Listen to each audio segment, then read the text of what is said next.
Beleza? Vocês estão conseguindo visualizar?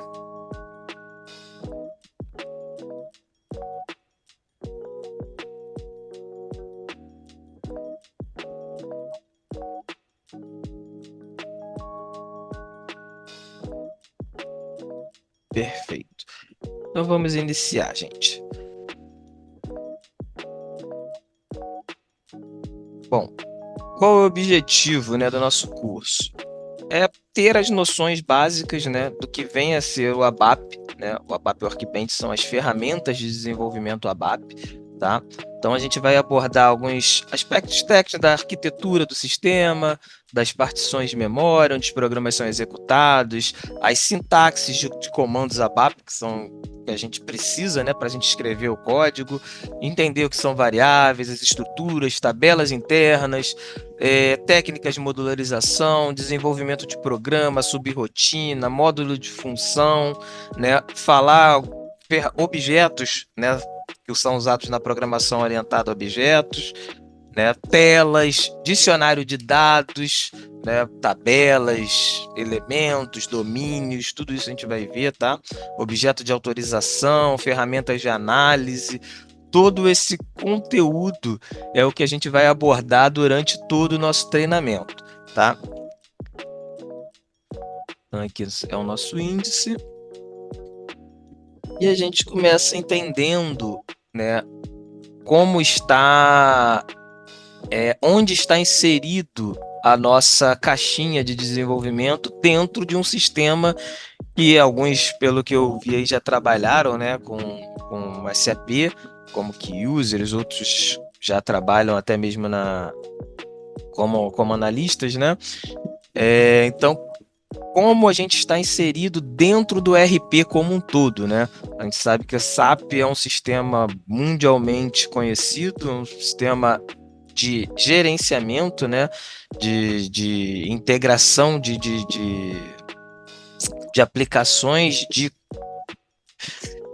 melhor falando, de negócio, né? Aplicações de negócio, cada módulozinho é responsável por uma área de negócio e o sistema, por ser integrado, essas informações elas interagem dentro do sistema, né? Existem os analistas que nós chamamos de analistas funcionais, que eles ficam responsáveis por cada caixinha dessa de negócio. Um é responsável pela área de SD, né, de vendas e distribuições, outra de HR, tem outro de MM, da parte de materiais, outro de PM, e assim vai. Temos muitos módulos dentro do sistema e nós somos os desenvolvedores para que, quando o cliente ele recebe o sistema, recebe o RP ele já vem com várias aplicações prontas, né? Que é como a gente chama de aplicações standard, que já executam algumas rotinas de negócio.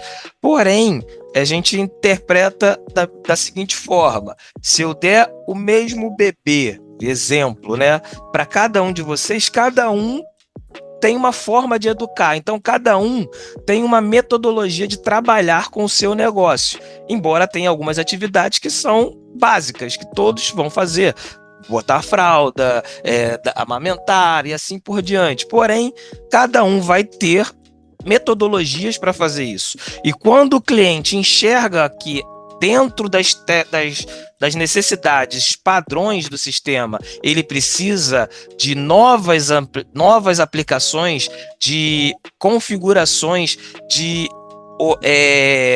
como a gente fala, de ampliações mesmo do sistema, ele recorre ao ABAP para fazer esse desenvolvimento, porque ele precisa de alguma coisa específica para aquele negócio, que o cliente B não precisa, que o cliente C não precisa. Então, para que ele tenha dentro do sistema dele esse negócio customizado, ele precisa de um desenvolvedor que entenda da linguagem de programação desse sistema, que essa linguagem é o ABAP, ok? Então, aí nós estamos inseridos dentro do SAP. E hoje o SAP ele tem um servidor de aplicação que em muitos clientes ainda roda, que é o NetWeaver, né? Onde está inserido também o SCC, que é o componente central, né, do ambiente. E dentro dele, a gente vai fazer os desenvolvimentos. Então, dentro do servidor de aplicação, a gente desenvolve e armazena as aplicações ali, que é o ambiente para que rode todas as aplicações de negócios do cliente que você vai trabalhar, ou caso você já esteja no próprio cliente, né, que às vezes tem a equipe de desenvolvimento, às vezes do próprio cliente, e tem as das consultorias que vão ajudando a equipe de TI local a fazer as ampliações, a fazer as customizações necessárias, tá? Então, a arquitetura do sistema termos um servidor de aplicação, que pode ser o NetWeaver, mais recente tem o S4, né, que já é o servidor com HANA, tá? E dentro dele a gente tem ali uma camada de apresentação, né, que é responsável por exibir as telas, exibir a interação gráfica, normalmente, ou até mesmo por mensagem, texto, arquivo, para o cliente. Então, a camada de apresentação ela é responsável pela interação do usuário. A camada de aplicação, onde rodam as nossas aplicações, tá? A camada de banco de dados, onde são armazenados ali os dados, né? O core do negócio são os dados. Com essas informações é que o negócio anda, que o negócio vai à frente. Então, dentro desse nosso servidor de aplicação, nós temos essa estrutura. E nossa camada de aplicação, ela pode se comunicar com outros servidores, sejam eles SAP ou não SAP, tá? É bom ter essa informação. Então, dentro das arquiteturas, a gente pode ver que podemos ter arquiteturas bem complexas e modernas, como arquiteturas mais arcaicas, mais antigas, né, de você ter instalado dentro de uma mesma máquina o banco de dados com a camada de aplicação e uma camada de apresentação, né, os terminais ali, as máquinas conectadas a uma mesma máquina para fazer a apresentação e o consumo das informações dos dados. Podemos ter uma camada de três camadas, onde vai ter uma apresentação separada da aplicação e uma camada de banco separada também, né? Servidores distintos para fazer essas conexões. Multicamada, quando a gente coloca, né, dentro de servidores em nuvens, em outros locais, para que eles possam processar essas informações, terem um armazenamento e um roteamento dos dados, primeiro num nível de nuvem, para depois, dentro do próprio cliente, ele está direcionando para algumas outras coisas. Então, temos essas arquiteturas que já são não só exclusivas do SAP, mas disseminadas aí em muitas outras linguagens também, em muitas outras aplicações. Dentro da arquitetura do nosso sistema, aqui a gente vai explodir bem a camada do nível de aplicação, tá? Que lá está composto como são distribuídos os negócios, as aplicações. Normalmente, quando você tem na camada de aplicação mais de uma máquina, vai ter uma máquina principal, onde vai ter a instância central, né, onde ela ali vai controlar se vai precisar ser escalonado aquele serviço, aquela aplicação em mais de uma máquina, né, para poder ter aquela escalabilidade, né, de negócio. Então, dentro da camada de aplicação, nós podemos ter para o mesmo negócio vários servidores, né? Muito comum termos máquinas de desenvolvimento simples, né, de qualidade, no ambiente produtivo, né, do cliente, né, de negócio mesmo, ele ter mais de uma máquina para poder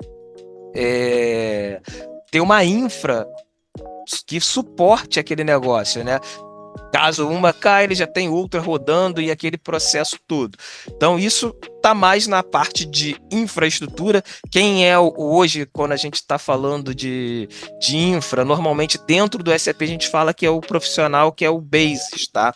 Normalmente o Basis que configura a parte de infraestrutura do sistema SAP, fisicamente nas máquinas.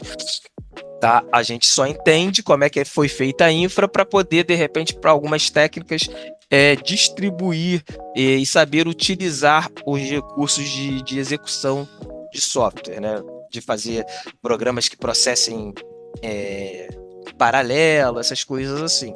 Então, é possível ter, né, um servidor de aplicação distribuído com várias máquinas e criando assim várias instâncias.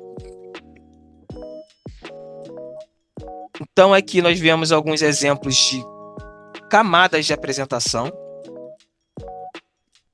Vocês devem ter recebido, já instalado aí, o SAP-GUI, ok? Todo mundo, como a pergunta a Pérsia falou que já foi distribuído, todo mundo já tem instalado o SAP-GUI nas suas máquinas?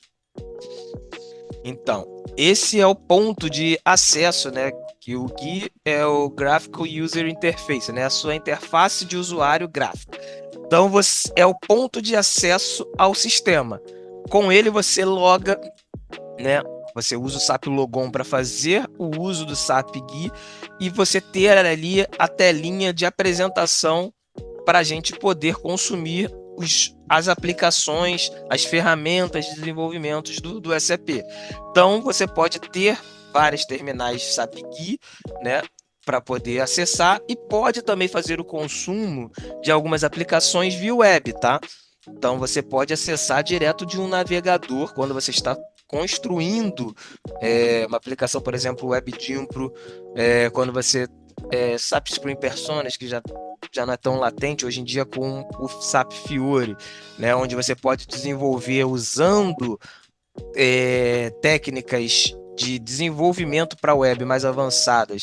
Você pode ter o acesso de um aplicativo pelo celular, pelo tablet, pelo computador, e aí você pode sim fazer o consumo de algum serviço via web também, tá? Então, todas essas possibilidades aqui, tem o SAP-GUI também para Java, tá? A única diferença nesse caso aqui do SAP-GUI para Java, tem o SAP-GUI for Windows, SAP-GUI for Java. Tem o SAP, e nesse caso aqui não é um uso pela linguagem Java, tá? É porque, por exemplo, se você vai instalar o SAP para rodar num notebook da Apple, por exemplo, né? Você vai precisar de um SAP for Java, SAP-GUI for Java para poder fazer a instalação. O normal, o mais comum, é o SAP-GUI for Windows, né? A maioria das máquinas de desenvolvimento, né, de trabalho, né, dentro usa o Windows, tá? E porém, todos eles vão fazer acesso ao quê? Ao nosso nível de aplicação, né? Dependente da máquina. O fulaninho A usa o Macintosh lá, usa um Linux da vida, ele vai ter o instalado dele lá na máquina dele, porém, todos estão apontando para o quê? Para o mesmo servidor. Então, a camada de apresentação independe da camada do nível de aplicação do nosso servidor. Porém, todos os acessos vão, tirando o acesso via web, vão se comunicar com um objeto, né, que a gente tem dentro do nosso servidor, que é o dispatcher. Ele vai fazer a distribuição do que você está enviando para dentro da máquina RP, né, da máquina do SAP, para poder interpretar que tipo de execução, que tipo de processo é aquele que você está requisitando, para ele, dentro do servidor, escalonar da maneira correta. A gente vai explodir isso ainda de uma melhor maneira, tá? Aí, caso você faça essa comunicação pelo browser, né, pela internet, ele vai entrar pelo ICM, que é o Internet Communication Manager, e ele vai se comunicar com o dispatcher. Então tem esse comunicador que quando você vem pela web.